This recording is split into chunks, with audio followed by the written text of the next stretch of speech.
So எம்பிஏல வர hospitality management இந்த course பொறுத்தவரையும் ஒரு சில காலேஜில் ஹாஸ்பிட்டாலிட்டி மேனேஜ்மெண்ட் அப்படிவாங்க, ஒரு சில காலேஜில் ஹெல்த் கேர் மேனேஜ்மெண்ட் இந்த மாதிரி கூட வந்து சொல்லுவாங்க. பட் காமனாக ஒரே மாதிரியான டாபிக் தான் சிலபஸில் வந்து உங்களுக்கு கவர் பண்ணியிருப்பாங்க.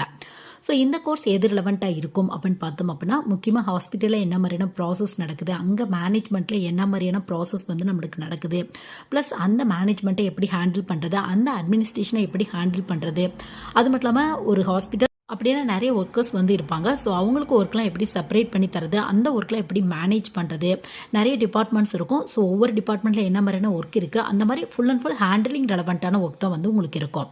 ஸோ இந்த கோர்ஸ் படிக்கணும் அப்படின்னா என்ன எலிஜிபிள் அப்படின்னா, இது காலேஜ் பொறுத்து டிஃப்ரெண்ட்டாக இருக்கு. ஒரு சில டாப் லெவல் காலேஜில் கண்டிப்பாக யூஜி வந்து நீங்கள் மெடிக்கல் ஃபீல்டு ரெலவெண்ட்டாக தான் முடிச்சிருக்கணும் அப்படின்னு வந்து கேட்குறாங்க. ஒரு சில இடத்துல எனி டிகிரி முடிச்சவங்க படிக்கலாம் அப்படின்னு வந்து சொல்கிறாங்க. ஸோ இது காலேஜ் பொறுத்து டிஃப்ரெண்ட்டாக இருக்குது உங்களுக்கு. கேட், மேட், ஜிமேட், டான்செட் இந்த மாதிரி நிறைய எக்ஸாம்ஸ் இருக்குது. ஸோ நீங்கள் எந்த காலேஜ் ட்ரை